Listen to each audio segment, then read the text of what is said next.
ನಾನು ಒಂದು ವಿಷಯ ನಿಮಗೆಲ್ಲ ಹೇಳಬೇಕು, ಸಮಯ ಆಗ್ತಾ ಇದೆ. 9ನೇ ತಾರೀಕು ಇದನ್ನು ಯಾಕೆ ಸ್ವಲ್ಪ ನಂದು ಸ್ವಾರ್ಥ ಐತೆವ ಇದ್ರನ್ಯಾಗ, ಸೆಲ್ಫಿಶ್ನೆಸ್ ಅಂತ ಏನು ಕರಿತೀವಿ, ಸ್ವಲ್ಪ ಸ್ವಾರ್ಥ ಏನು ಅಂದರೆ ಜಗದ್ಗುರುಗಳು ಬರಾಕತ್ತಾರ, ಇಡಸೋಸಿ ಜಗದ್ಗುರುಗಳು ಬರಾಕತ್ತಾರ. ಅವರು ಏನು ಅತಿ ದೊಡ್ಡ ಭಾರಿಯಪ್ಪ, ಭಾಳ ಸರಳ ಜೀವಿಗಳು. ಮತ್ತು ಏನು ಅವ್ರಿಗೆ 85 ವಯಸ್ಸು. ನನಗೆ ಯಾಕೆ ಇಷ್ಟು ಒಂದು ನನಗೆ ಚಿಂತೆ ಏನು ಅಂದ್ರೆ, ರೇವಣ ಸಿದ್ದಪ್ಪಗೆ ಇವತ್ತು ಹೊಕ್ಕಿನ ತಾಳಿಕೋಟಿಗೆ ಅಲ್ಲೂ ಗದಿಗೆಗೂ ಬೇಡ್ಕೊಂಬರ್ತೀನಿ, ಒಟ್ಟ ಬಿಡೋದಿಲ್ಲ ನಾನು, ಗದಿಗೆಗೂ ಬೇಡ್ಕೋತೀನಿ, ಇಲ್ಲೂ ಇವತ್ತು ಗದಿಗೆಗೂ ಬೇಡ್ಕೊಂಡಿನಿ. ನಾಳೆನೂ ಮಳೆ ಕೊಡು ಚಿಂತಿಲ್ಲ, ಆದ್ರೆ 9ನೇ ತಾರೀಕು ನನಗೆ ಚೂರು ಜಾಗ ಮಾಡಿಕೊಡು. ಮತ್ತು ಮುಂದೆ ಬೇಕಾದಂಗೆ ಹೊಡಿ, ನಿಲ್ಲಬೇಡ. ಒಟ್ಟ ರೈತರು ಖುಷಿಯಾದವರೆಲ್ಲ ಸಾಕಪ್ಪ ಅನ್ನೋ ತಕ್ಕ ಹೊಡಿ, ಬೇಡ ಅಂದಿಲ್ಲ. 9ನೇ ತಾರೀಕು ನನಗೆ ಜರಾ ನೀವು ವರ್ಕ್ ಮಾಡಿಕೊಡಪ್ಪ ಅಂತ. ಯಾಕಂದರೆ ನೀವು ಇದನ್ನು ಹೇಳಿದ್ರೆ ನೀವು ನಂಬ್ತಿರೋ ಬಿಡ್ತಿರೋ ಗೊತ್ತಿಲ್ಲ. ಒಂದು ಕತೆ ಹೇಳ್ತೀನಿ ನಿಮಗೆ. 2021 ಅಜ್ಜನ ಉತ್ಸವ ಅಂತ ಪ್ರಥಮ ಮಠದ ಕಾರ್ಯಕ್ರಮ ಹೊರಗೆ ಮಾಡಬೇಕು ಅಂತ ಮಾಡಿದ್ವಿ. ಅವಾಗ ಆಗಸ್ಟ್ 20 ಈಗೇನು ಬರ್ತಿತ್ತಲ್ಲ, ಈಗ ಅಜ್ಜರು ಲಿಂಗೈಕ್ಯರಾಗಿ ಒಂದು 12 ವರ್ಷ ಆಗ್ತದೆ. ನಮ್ಮ ಹಿಂದಿನ ಗುರುಗಳು ಕಣ್ಣಿಲ್ಲದೆ ಇರೋರು, ಅವ್ರದ್ದು ದೊಡ್ಡ ಪ್ರಮಾಣ ಕಾರ್ಯಕ್ರಮ ಮಾಡೋನು. ಅವರು ಮಠದಾಗ ಮಾಡ್ತಿದ್ರು ಮುಂಚೆ, ಅಲ್ಲಿ ಬಳಗ ಕಮಿಟಿ ಅಲ್ಲ, ಅಲ್ಲವ್ರು ಸೇರಿ ಬರೀ ಮಠದಾಗ ಮಾಡ್ತಿದ್ರು. ನಾನು ಮಠದಾಗ ಬೇಡ, ಹೊರಗೆ ಮಾಡೋನು, ಚಂದ ಜನ ಸೇರಿಸೋನು. ಕಾಸ್ಕತ್ ಮಠ ಅಂದ್ರೆ ಏನು, ನೀವು ಸಾಕು ಒಳಗೆ ಮಾಡಿದ್ದು ಸ್ವಲ್ಪ ಹೊರಗೆ ಒಯ್ಯಿರಿ, ಎಲ್ರಿಗೂ ಗೊತ್ತಾಗಲಿ ಸಂಸ್ಕಾರ ಅಂತ ನಂದು ಯೋಚನೆ. ಹೊರಗೆ ಕಾರ್ಯಕ್ರಮ ಮಾಡಿದ್ವಿ. 1ನೇ ದಿನಾನೇ 7:30 ಸಾಯಂಕಾಲ ಚಾಲು ಆಗಬೇಕು ಕಾರ್ಯಕ್ರಮ. 6:30 ಅಂದ್ರೆ ದಪ ಚಾಲು ಮಾಡ್ತಿದ್ದು. ನಮ್ಮ ಅಣ್ಣ ಮಳಿ ನಿಲ್ಲೇ ಇಲ್ಲ ಹೊಟ್ಟೆ. ಅವು ಕಮಿಟಿ ಎಲ್ಲ ಬಳಗಂದು ಸ್ವಾಮಿಗೆ ಬುದ್ಧೇ ಇಲ್ಲ. ಏನಿಟ್ಟು ಎಲ್ಲಿ ಅಲ್ಲಿ ಇಲ್ಲಿ ಮೈಸೂರು ಕಟ್ಟು ಓದಿ ಬಂದದ, ಬುದ್ಧಿರ ಬೇಕಿಲ್ಲ. ಇಲ್ಲೇ ವಯಸ್ಸಾಗ್ಯದ ನಮಗೆ ಗೊತ್ತೈತೆ ಯಾವಾಗ ಮಳೆ ಬರ್ತೈತಿ. ನಾವು ಹುಚ್ಚರನು ಒಳಗೆ ಮಾಡೋರು. ಏನು ದೊಡ್ಡದಾಗಿ ಇವ ಹೊರಗೆ ಮಾಡ್ದಂಗೆ ಹೊರಗೆ ಹಾಕ್ಯಾನ. 2 ತಿಂಗಳು ಗಂಟೆ ಪ್ಲ್ಯಾನ್ ಮಾಡಿ, ಖರ್ಚು ಮಾಡಿ, ವೇದಿಕೆ ನಿರ್ಮಾಣ ಮಾಡಿವಿ, ಎಲ್ಲ ಮಾಡಿವಿ. ಮಳೆ 7:30 6:30 ಚಾಲು ಆಗಿದ್ದು, ಒಟ್ಟ ನಿಲ್ಲವಲ್ತು. ನಾ ಏನೂ ಮಾಡಲಿಲ್ಲ. ನಾ ಏನೊಬ್ಬ ಸಾಧಾರಣ ಮನುಷ್ಯ, ನಾ ಏನೊಬ್ಬ ಸಾಧಾರಣ ಸುಮ್ಮನೆ ಓದಿದ್ದನ್ನು ಹೇಳವ, ನನ್ನ ಕಡೆಯಿಂದ ಏನು ಮಾಡೋಕ್ಕೆ ಸಾಧ್ಯ ಅದ? ನಾ ಏನೂ ಮಾಡಲಿಲ್ಲ. ಬಡ ಹೋಗಿ ಗದ್ಗೆ ಮುಂದೆ ಕುಂತ್ಬಿಟ್ಟೆ. ಕಾಸ್ಕತ್ತಪ್ಪನ ಗದ್ಗೆ ಮುಂದೆ ಕುಂತ್ಬಿಟ್ಟೆ. ನೀ ಇರೋದ ಖರೆ ಆದ್ರೆ ಇಂಥವ ನಾವು ತಿಡ್ಡ. ನೀ ಇರೋದ ಖರೆ ಆದ್ರೆ 7:30 ಕಾರ್ಯಕ್ರಮ ಚಾಲು ಆಗುತ್ತೆ, ಮಳೆ ನಿಲ್ಲಿಸ್. ಒಂದು ವೇಳೆ ನೀ ಮಳೆ ನಿಲ್ಲಿಸ್ಲಿಲ್ಲ ಅಂದ್ರೆ ನನ್ನ ಜನ್ಮದಾಗ ನಿನ್ನ ಫಂಕ್ಷನ್ ನಾ ಹೊರಗೆ ಮಾಡೋದಿಲ್ಲ ಅಂತ ನನಗೆ ದೇವ್ರಿಗೆ ಹತ್ತಿತ್ತದು. ಒಳಗೆ ನಿಲ್ಲಿಸೋದಾದ್ರೆ 7:30 ಒಳಗೆ ನಿಲ್ಲಿಸು. ಇದು ನಾ ಆಗಿದ್ದಿದ್ದು. ನಿಮ್ಮ ತಾಳಿಕೋಟವ್ರು ಯಾರು ಇದ್ರೆ ಕೇಳ್ರಿ. ಅವತ್ತು ಎಲ್ರಿಗೂ ಮೂಕ ಬಾಯಿ. 7:30 ಕಾರ್ಯಕ್ರಮ ನಿಲ್ಲಿಸೋದಾದ್ರೆ ನಿಲ್ಲಿಸ್, ಇಲ್ಲ ಅಂದ್ರೆ ನಾ ಎಂದೂ ಕಾರ್ಯಕ್ರಮ ಹೊರಗೆ ಮಾಡೋದಿಲ್ಲ. ಎಂಥ ದೊಡ್ಡ ವ್ಯಕ್ತಿಗಳು ಬಂದ್ರು ಮತ್ತು ಇದ ಒಳಗೆ 400 ಮಂದಿ ಕರ್ಕೊಂಡೇ ಮಾಡುವಂತ ಗದ್ಗೆ ಮುಂದೆ ಕುಂತೆ ನಾನು. ನೀವು ನಂಬೋದಿಲ್ಲ, 6:30 ವೆದರ್ ರಿಪೋರ್ಟು ಹಾಗೆ ಇತ್ತು. 38% ಲಾಂಗಿಟ್ಯೂಡ್ ಅಂದ್ರೆ ಭಾಳ ಚಾನ್ಸಸ್ ಕಡಿಮೆ. 70% ಮಳೆ. ಬರೀ ವೆದರ್ ಚೆಕ್ ಮಾಡೋದು, ಮ್ಯಾಗ್ ನೋಡೋದು, ವೆದರ್ ಚೆಕ್ ಮಾಡೋದು, ಮ್ಯಾಗ್ ನೋಡೋದು. ಈಗ ನೀವೆಲ್ಲ ಮದುವೆ ಮಾಡ್ತಿರ್ತೀರಿ, ಮಗಂದು ಒಬ್ಬನೇ ಮಗ ಅಂತ ತಿಳ್ಕೋರಿ. ₹1,00,00,000 ಖರ್ಚು ಮಾಡಿ ಮದುವೆ ಮಾಡ್ತಿರ್ತೀರಿ. ಟೆಂಟ್ ಹಾಕೋದು ಬೇಡ, ಓಪನ್ ಮದುವೆ ಮಾಡೋನು, 1,00,000 ಜನ ಬರಲಿ ಅಂತ ಕಾಯ್ತಿರ್ತೀರಿ. ತಾಳಿ ಕಟ್ಟಾಕಿನ 1 ತಾಸು ಇರ್ತದೆ. ಮಳೆ ಬಂದ್ರೆ ಹೆಂಗಾಗತ್ತೆ? ನೀವು ಅಂತೀರಿ ಇರೋ ಬರೋದೆಲ್ಲ ಹಾಕಿಟ್ಟಿನಿ, ಮಳೆ ಬಂದ್ರೆ ಏನಪ್ಪ ಗತಿ? ಹಂಗೆ ಆಗಿತ್ತು ನನಗೆ ಅವತ್ತು. ಮಠ ಅಂದ್ರೆ ಮತ್ತು ನಮಗೆ ಹೆಂಡ್ರಲ್ಲ ಅವು, ನಮಗೆ ಮಠನೇ ಹೆಂಡ್ರಲ್ಲ, ಇನ್ಯಾವ ಹೆಂಡ್ರು ಅದು ಕಾರ್ಯಕ್ರಮ ಮಾಡಲೇಬೇಕಲ್ಲ, ಹೆಂಗಾರ ಮಾಡಿ. ಅಂಥದ್ರಾಗ ಪ್ರಥಮ ಬಾರಿಗೆ ಸ್ವಾಮಿ ಆದ್ಮ್ಯಾಗ ಹೊರಗಿನ ಕಾರ್ಯಕ್ರಮ ನಮ್ಮದು. ಕೆಟ್ಟತ್ತಂದ್ರೆ ಊರಾಗ ಬೇರೆ ಸುದ್ದಿ ಹೋಗ್ತದ. ಎಂಥದಪ್ಪ ಇದು ಪರೀಕ್ಷೆ, ನೀವು ನಂಬುದಿಲ್ಲ. ಎಲ್ಲರೂ ಒಳಗೆ ವ್ಯವಸ್ಥೆ ಮಾಡ್ಕೊಳಕತ್ತಿದ್ರು. ಇಲ್ಲಿ ಹೆಂಗೆ ವ್ಯವಸ್ಥೆ ಆಯ್ತಲ್ಲ ಒಳಗೆ, ಹಂಗೆ ಒಳಗೆ ವ್ಯವಸ್ಥೆ ಮಾಡ್ಕೊಳಕತ್ತಿದ್ರು. ನಾನು ನಮ್ಮ ಹುಡುಗರಿಗೆ ಕಳಿಸಿದೆ, ಹಾಕ್ಸ್ ಹೊರಗೆ, ಮ್ಯಾಟ್ ಹೊರಗೆ ಹಾಕ್ಸ್. ಅವೇನು ಮೈಕ್ ಸಿಸ್ಟಮ್ 2 ಮಾಡಿದ್ರು ಅವರು, ಅದನ್ನೆಲ್ಲ ಚಾಲು ಇಡಕ್ಕೆ ಹೇಳು, ನಾ ಬರ್ತೀನಿ. 7:15 ಹೋಗಲ್ರಿವ, ನೀವು ನಂಬಲ್ಲ. ಟೈಮ್ ಅಂದ್ರೆ ಮೊದಲೇ ಟೈಮ್. ನಾವು 7:30 ದುನಿಯಾ 4 ಮಂದಿ ಇರಲಿ, 4,000 ಮಂದಿ ಇರಲಿ, ನಾವು 7:30 ಚಾಲು ಮಾಡೋರು, 9ಕ್ಕೆ ಮುಗಿಸೋರು. ಯಾಕಂದ್ರೆ ನಿಮಗೂ ನಿದ್ದೆ ಆಗ್ಬೇಕು, ಚಲೋ ಆಗ್ಬೇಕು, ಎಲ್ಲ ಆಗಬೇಕು. 7:30 ಅನ್ನಷ್ಟಿಗೆ ನೀವು ನಂಬಲ್ಲ, ಲಾಂಗಿಟ್ಯೂಡ್ 36-38% ಇತ್ತು. 7:15 ಅಲ್ಲಿ ಹೋಗಿ ಸಂಗೀತ ಬಳಗದಿಂದ ಸಂಗೀತ ಚಾಲು ಮಾಡಿಸಿದ್ವಿ. ಮಳೆ ನಿಂತು ನಮ್ಮ ಕಾರ್ಯಕ್ರಮ ಯಶಸ್ವಿ ಆಯ್ತದು. ಇದು ದೇವರ ಶಕ್ತಿ. ಇದು ಅಲ್ಲಿ ಓಡಾಡೋ ಬಳಗ ಮಾರಿ ನೋಡಕತ್ತಿತ್ತದು. ಮಾರಿ ಏನು ರೀ ಮುತ್ಯರ ಇಟ್ಟು ಸಣ್ಣ ವಯಸ್ಸಿನ ಪವಾಡ ಚಾಲು ಮಾಡಿದ್ರೇನು ಅಂದವ ನನಗೆ. ಮಾರಾಯ ಪವಾಡನೂ ಅಲ್ಲ, ಏನೂ ಅಲ್ಲ, ನಾವು ಬರೀ ಹೇಳೋ ಮಂದಿ, ನಮಗೇನು ಅಂಥದ್ದು ಬರೋದಿಲ್ಲ. ನಮಸ್ಕಾರ ಮಾಡೋದಾದ್ರೆ ದೇವನಿಗೆ ನಮಸ್ಕಾರ ಮಾಡು, ಇದು ದೇವನ ಪವಾಡ. ಅಭಿಮಾನ ಇರಬೇಕು. ನನ್ನ ರೇವಣ ಸಿದ್ಧ, ನಾ ಹೇಳಿನಿಲ್ಲಿ ಶಕ್ತಿಯಾದ ಗದಿಗೆಗೆ ಬರ್ರಿ, ಒಂದಿಷ್ಟು ಬೇಡ್ಕೋರಿ. ನಾನು ನಿನ್ನೆ ಬೇಡ್ಕೊಂಡಿದ್ದೆ, ನನಗೆ ಗೊತ್ತಿತ್ತು ರೇವಣ ಆಗ ಬಿಸಿಲ ಬಿತ್ತು ನೋಡು, ಒಂದು ಮಾರಿ ಮ್ಯಾಗ ಬಿಸಿಲು ಕಾಣಕತ್ತದ, ಬಂತಿಲ್ಲ ಬಿಸಿಲು. ಹೇಳಿದ್ನಪ್ಪ ಹೊರಗೆ ಮಸ್ತ್ ಆಗೋದು. ಅಂದರೂ ಭಾಳ ಜನ ತಾಯಂದಿರವ ಇಲ್ಲಿ ಬಂದಿರಿ, ಏನು ನಮ್ಮ ಇಂಟೆನ್ಷನ್, ನಮ್ಮ ಬಳಗದ ಇಂಟೆನ್ಷನ್ ನಮ್ಮದೇನು ಅಂದ್ರೆ ನಿಮಗೆ ತೊಂದರೆ ಆಗಬಾರ್ದು ಅಷ್ಟೇ. ಕಾರ್ಯಕ್ರಮಗಳು ಮತ್ತೆ ಬಿಟ್ಟು ಅಗದಿ ಚಂದ ಮಾಡ್ಬೋದು.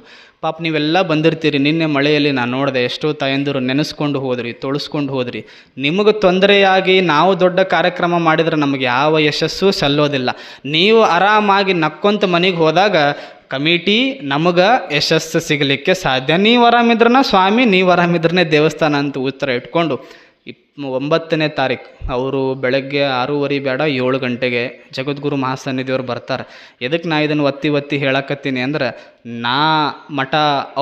ನಾನು ಒಂದು 11 ವರ್ಷ ಮಠದೊಳಗೆ ಅಭ್ಯಾಸ ಮಾಡಿದ್ದೆ. ಸ್ವಾರ್ಥ ಐತಂತ ಹೇಳಿನಿ ನಾನು. 11 ವರ್ಷ ನಾ ಮಠದೊಳಗೆ ಅಭ್ಯಾಸ ಮಾಡಿದ್ಮ್ಯಾಗ ಅವರೇ ನಿಮ್ಮದು ಸ್ವಲ್ಪ ಬ್ರಾಡ್ ಮೈಂಡ್ ಆಗಬೇಕು, ನೀವು ಇಲ್ಲಿರೋದು ಬೇಡ, ಮೈಸೂರಿಗೆ ಹೋಗ್ರಿ ಅಂತ ಮೈಸೂರಿಗೆ ನನಗೆ 2021ಕ್ಕೆ ಅವರೇ ಕಳಿಸಿದ್ದು. ಏನು ಇವತ್ತೇನು ನಾವು ಮಾತಾಡಿದ್ರು ನಾ ಪ್ರತಿ ಕ್ಷಣ ಗುರುವಿನನ್ನೇ ನೆನೆಸೋದು. ಯಾಕಂದ್ರೆ ಅವರಿಲ್ಲ ಅಂದ್ರೆ ಏನೂ ಇಲ್ಲ. ಗುರುವಿನನ್ನು ನೆನೆಸೋದು ಬಿಟ್ಟು ನಾನಷ್ಟೇ ಮ್ಯಾಗ ಹೋದೆ ಅಂದ್ರೆ ಏನೂ ಇಲ್ಲ. ಅಂತಹ ಗುರು ಪ್ರಥಮ ಬಾರಿಗೆ ನಮ್ಮ ಕಾರ್ಯಕ್ರಮಕ್ಕೆ ನಾವು 2 ಸಲ ಕಾರ್ಯಕ್ರಮ ಮಾಡೀವಿ. 20-15 ಸಾವಿರ ಜನ ಸೇರಿಸಿ ಕಾರ್ಯಕ್ರಮ ತಾಳಿಕೊಟ್ಟಾಗ ಹುಡುಗರು ಎಲ್ಲ ಮಾಡ್ಯಾರ, ಸ್ವಾಮಿ ಮಾಡಿಲ್ಲ. ಹುಡುಗರು ಎಲ್ಲ ಮಾಡ್ಯಾರ. ಅಂತಹ ಕಾರ್ಯಕ್ರಮಕ್ಕೂ ಪೂಜ್ಯರು ಬಂದಿಲ್ಲ. ಯಾಕೆ? ಅವ್ರದ್ದು ಡೇಟ್ ಸಿಕ್ಕಿದ್ದಿಲ್ಲ ನಮಗೆ. ನಮ್ಮ ಮಠದ ಕಾರ್ಯಕ್ರಮಕ್ಕೆ ಪೂಜ್ಯರು ಒಟ್ಟ ಬಂದಿದ್ದಿಲ್ಲ. ಹೊರತಾಗ ಪ್ರವಚನ ಮಾಡೋದು ಅವರು ಎಲ್ಲೋ ಯೂಟ್ಯೂಬೋ ಎಲ್ಲೋ ನೋಡ್ಯಾರ. ಅವ್ರು ನನಗೆ ರಾತ್ರಿ ಫೋನ್ ಮಾಡಿದ್ರು 1ನೇ ದಿನ, ಏನೋ ದೇವ್ರು ಚಾಲೂ ಮಾಡಿಯಲ್ಲ, ಖುಷಿ ಆಯ್ತು ನನಗಂತ. ಬುದ್ಧಿ ನೀವೇನು ಹೇಳಿಕೊಟ್ಟಿರಿ ಅದನ್ನೇ ಅಲ್ಲಿ ಹೇಳಕತ್ತೀನಿ, ನಿಮ್ಮ ಕೃಪೆ ನನಗಷ್ಟೇ ಅಂದೆ. ಅವರು ನಾನು ಸುಮ್ಮನೆ ಕೇಳಿಬಿಟ್ಟೆ. ನಾನು ಪ್ರಥಮವಾಗಿ ಬೆಳಗ್ಗೆ ಚಾಲೂ ಮಾಡೀವಿ, ಜನ ಚಲೋ ಸೇರ್ಯಾರ, ಅಜ್ಜರು ಬಂದ್ರೆ ಚಲೋ ಆಗುತ್ತಲ್ಲ ಅಂತ ಸುಮ್ಮನೆ ಕೇಳಿ, ಬುದ್ಧಿ ಒಂದಿನ ಏನಾದರೂ ಬರೋಕ್ಕೆ ಸಾಧ್ಯ ಐತನೋ ಅಂದರು.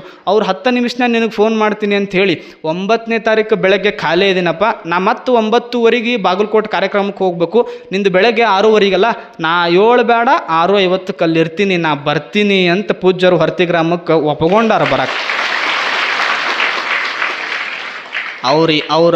ಅವ್ರು ನೋಡ್ರಿ, ಅವ್ರ ಅಜ್ಜರು ಭಾರಿ. ಅವರು ನಾವೆಲ್ಲ ನೀವು ಅಂತೀರಿ ಇಲ್ಲಿ ಎಷ್ಟು ಖುಷಿ ಅವ, ನೀವೆಲ್ಲ ಅಲ್ಲಿ ಹೊರಗೆ ವಾಕ್ ಮಾಡ್ಬೇಕಾದ್ರೆ ತಾಯಂದಿರು ಎಲ್ಲ ಬಂದು ಏನ್ರಿ. ಮೊನ್ನೆ ಒಬ್ಬರು ರಾತ್ರಿ ಅವರು ಬಂದಿದ್ದರು. ಏನಪ್ಪ, ನಮ್ಮ ಮನ್ಯಾಗ ಒಬ್ಬರು ರಿಟೈರ್ಡ್ ಸರ್ ಇದ್ದರು. ಅವ್ರು ಒಂದಿಷ್ಟು ಡಿಪ್ರೆಷನ್ಗೆ ಹೋಗಿದ್ರು. ಅವ್ರ ಖಿನ್ನತೆ, ಸಾಕು ಜೀವನ ಅಂತ. ದಿವಸ ಅವರಿಗೆ 4ಕ್ಕೆ ಎದ್ದು ನಿನ್ನ ಪ್ರವಚನಕ್ಕೆ ಕರ್ಕೊಂಬರಾಕತ್ತೀನಿ.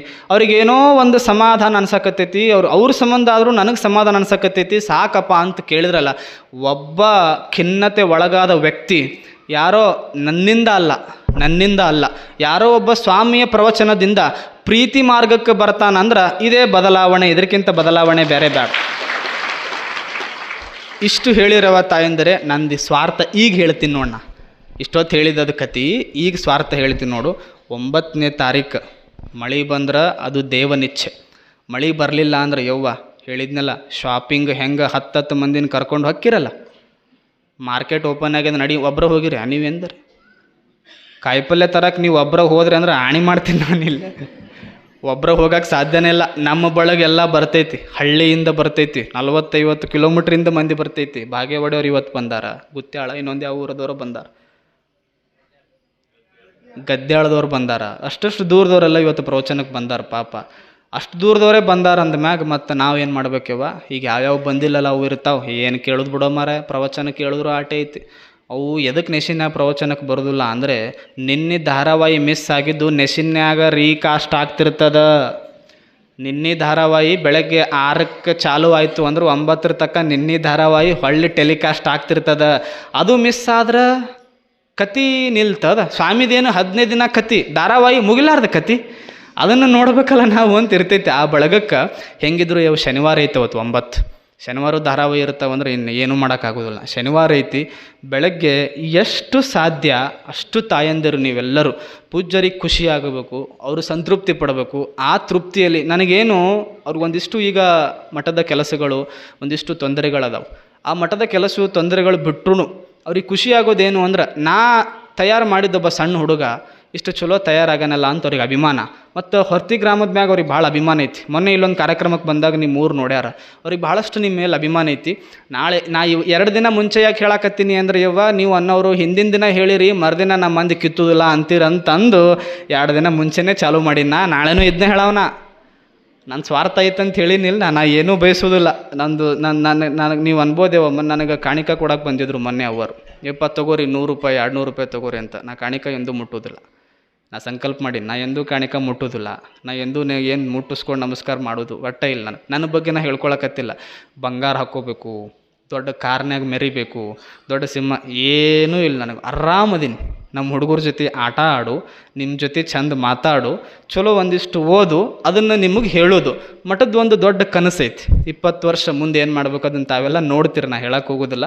ಆ ದೊಡ್ಡ ಕನಸಿಗೆ ಮುಂದೆ ಏನು ಬೇಕಾಗಿದ್ರು ಅದಕ್ಕೆ ಅವರು ವ್ಯವಸ್ಥೆ ಮಾಡ್ತಾರೆ ಅಷ್ಟೇ. ಬಿಟ್ಟರೆ ಇಲ್ಲಿ ನನಗೇನೂ ಬೇಕಾಗಿಲ್ಲ. ನಾ ಅಂಥವನ್ನ ಹಂಗೆ ಬಂದು ನೋಡ್ರಿ ನಾ ಏನನ ಒಟ್ಟು ನಾ ಹಂಗೆ ಬಂದಿನಿ. ನನಗೆ ಭಾಳ ಖುಷಿ ಆಗೋದೇನು ಅಂದರೆ ಸ್ವಾಮಿ ಕರೆಕ್ಟಾಗೇ ಬಂದಿನ ಅಂತ ನನಗೆ ಅದು ಒಳಗೆ ಖುಷಿ ಇರ್ತೈತಿ. ಒಟ್ಟು ಯಾವ್ದ್ರ ಮ್ಯಾಗೂ ಏನು ನೀವಂತ ಆರಾಮ್ ಈ ವಯಸ್ಸಿನಾಗ ಆರಾಮದೀನಿ, ಮುಂದೂ ಆರಾಮಿರ್ತೀನಿ. ಆದ್ರೆ ನನಗೆ ಚಿಂತೇನು, ನನಗೆ ಖುಷಿ ಏನು, ನನ್ನ ಆಸೆ ಏನು, ನನ್ನ ಕಲಿಸಿದ ಜಗದ್ಗುರು ಮಹಾಸನ್ನಿಧಿ ಅವತ್ತಿನ ದಿನ ನಕ್ಕೊಂತ ಇಲ್ಲಿಂದ ಹೋಗ್ಬೇಕದೊಂದೇ ನೋಡಿ ನನ್ನ ಆಸೆ. ಮತ್ತೇನು ಇಲ್ಲ.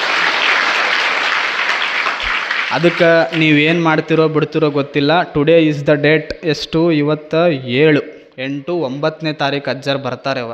ನಾನು ದಿವಸ ಗದಿಗೆ ಬೇಡ್ಕೋತೀನಿ, ಅಲ್ಲೂ ಬೇಡ್ಕೊತೀನಿ. ಸ್ವಲ್ಪ ನಮಗೆ 9ನೇ ತಾರೀಕು ಮಳೆ ಹೊರಪು ಕೊಟ್ರೆ ಕರ್ಕೊಂಬರ್ತೀರ? ಒಬ್ರೊಬ್ರು 10 ಮಂದಿನ ಕರ್ಕೊಂಬರ್ತೀರ? ಇದೇ ನೀವು ನನಗೆ ಕೊಡು ಕಾಣಿಕೆ. ಕರ್ಕೊಂಬರ್ತೀರ? ನಮ್ಮ ಹುಡುಗರು ಅವತ್ತು ಎಕ್ಸ್ಟ್ರಾ ಮ್ಯಾಟ್ ಹಾಸಿರ್ತಾವೆ, ಒಂದೆರಡು ಪಾಕೆಟ್ ಹೆಚ್ಚಿಗೆ ಒಗೆದಿರ್ತಾವೆ, ಒಂದೆರಡು ಸಕ್ರೆ ಹಾಕಿರ್ತಾವೆ. ನಮ್ಮ ಬಳಗ ಭಾರಿ ಐತದು, ಯಾರು ಹೇಳೋದು ಬೇಡ, ಮಸ್ತ್ ಓಡಾಡ್ತಾವೆ. ಕಸ ಹುಡುಗು ಬಳದಿಂದ ಹಿಡಿದು ನೀಡು ಬಳಗ ಭಾರಿ ಐತಿ. ನಾ ಹೇಳಿದ್ನಲ್ಲ ಮಸ್ತ್ ಕಮಿಟಿನ ಎಲ್ಲರೂ ನೋಡಿನಿ. ಅಂದ್ರೆ ನಾ ಅನ್ಕೋತಿದ್ದೆ ಅಂಬ್ಲಿ ಹಾಳದಾಗ ನಮ್ಮ ಶಾಖಾ ಮಟ್ಟದೊಂದು ಕಮಿಟಿ ಐತಿ, ಅವ್ರು ಭಾರಿ ಓಡಾಡ್ತಾರೆ, ಅವ್ರದ್ದ ಭಾರಿ ಅಂತಿದ್ದೆ ನಾನು. ಹೊರತಿಯಂತಹ ಬೆಸ್ಟ್ ಕಮಿಟಿ ನನ್ನ ಲೈಫ್ ಒಳಗೆ ನೋಡಿಲ್ಲ ನಾನು. ಎಷ್ಟು ಚಂದ ಓಡಾಡ್ತಾರೆ. ಯಾರ ಕಡೆಯಿಂದ ಹೇಳಿಸ್ಕೊಳ್ಳೋದಿಲ್ಲ, ತೊಳಸ್ಕೊಳ್ಳೋದಿಲ್ಲ, ಮಾಡೋದಿಲ್ಲ. ಬಡ ಹೋಗಿ ಹುಡುಗರು ನೀಡ್ತಾವೆ. ಅವು ಹುಡುಗರು ಒಂದು ಮನ್ಯಾಗ ಕೆಲಸ ಮಾಡಿರೋದಿಲ್ಲ. ಅವು ನಿಮ್ಮ ಮನ್ಯಾಗ ಒಂದು ತಾಟ ಎತ್ತಿಡು ಅಂದ್ರೆ ಹೋಗಬೇ ನೀನ ತಿಕ್ಕಂತಾವು ನಿಮಗವು. ಇಲ್ಲಿ ಬಂದು ನೀಡ್ತಾವು, ಯಾವರ ತಾಟ ಬಿಟ್ಟಿದ್ರೆ ತೊಳಿತಾವು. ಇದು ನಿಜವಾದ ರೇವಣಸಿದ್ಧನ ಕೃಪೆ. ಅಂತಹ ಮಕ್ಳು ಇಲ್ಲಿ ಅದಾವಲ್ಲ, ಅದಕ್ಕೆ ಅಲ್ಲೆಲ್ಲ ತಾಯಂದಿರು ಕುಂತಿದ್ದಾರೆ. ನನಗೆ 9ನೇ ತಾರೀಕು ಸ್ವಾರ್ಥ ಐತೆವ. ನಾ ಇದನ್ನೇ ಹೇಳಾವ. ಈಗ 9ನೇ ತಾರೀಕು ತಕ್ಕ ನನಗಿದು ಅಜ್ಜರು ಬಂದು ಹೋಗೋ ತಕ್ಕ ನನಗೇನದು ಇಲ್ಲ ಬೇರೆ. ಅವರು ಪ್ರಥಮ ಬಾರಿಗೆ ನಾನು ಮಠ ಬಿಟ್ಟ ಮ್ಯಾಗ ಪ್ರಥಮ ಬಾರಿಗೆ ಅವ್ರು ಮಠಕ್ಕೂ ಬಂದಿಲ್ಲ, ಅಲ್ಲೂ ಬಂದಿಲ್ಲ. ಮತ್ತು ಈಗ ನಾ ಹೋದಾಗಲೇ ಸಿಕ್ಕೀನಿ, ಯಾವ ವೇದಿಕೆಯಾಗೂ ನನಗೆ ಸಿಕ್ಕಿಲ್ಲ. ಅವರು ಪ್ರಥಮ ಬಾರಿಗೆ ಅವ್ರು ಬರಕತ್ತಾರಂದ್ರೆ ಆ ಖುಷಿ. ನೀವೆಲ್ಲ ಏನು ಮಾಡ್ಬೇಕವ್ವ? ನನಗೇನು ಕಾಣಿಕೆ ಕೊಡಬೇಕು? ಒಬ್ಬರು ನಾನು ನೋಡ್ತೀನಿ, ನಮ್ಮ ಹುಡುಗರು ಕ್ಯಾಮ್ರಾ ಭಾರಿ ಅದಾವೆ, ಹೊಳಿಸ್ಬಿಡ್ತೀನಿ. ಈಗ ಓಸರ್ದು ಫೇಸ್ ರೆಕಾರ್ಡ್ ಆಗುತ್ತೆ, ಹೆಂಗೆ ಕರ್ಕೊಂಬರೋದಲ್ಲಿ ನೋಡ್ತೀನಿ ನಾನು. ಏನಿಲ್ಲ, ಒತ್ತಾಯ ಅಂತೇನಿಲ್ಲವ. ಕರ್ಕೊಂಬರ್ರಿ, ಕುಂದರ್ರಿ, ಕೇಳ್ರಿ. ಅಂತಹ ಗುರುಗಳು ಸಿಗೋದು ಭಾಳ ಕಡಿಮೆ. ಗುರುವಿನನ್ನು ಸ್ಮರಿಸಿ ನಾವೆಲ್ಲ ಪುನೀತರಾಗೋಣ ಅಂತ ಆಡಿ 55 ನಿಮಿಷ 10 ನಿಮಿಷ ಇವತ್ತು ಜಾಸ್ತಿನೇ ಆಗ್ಯದ.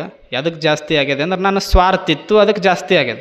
ನಿಮ್ಮ ಜೀವನದಾಗ ಸ್ವಾರ್ಥ ಬಂದ್ರೂ ಆಸೆ ಜಾಸ್ತಿ ಆಗುತ್ತೆ.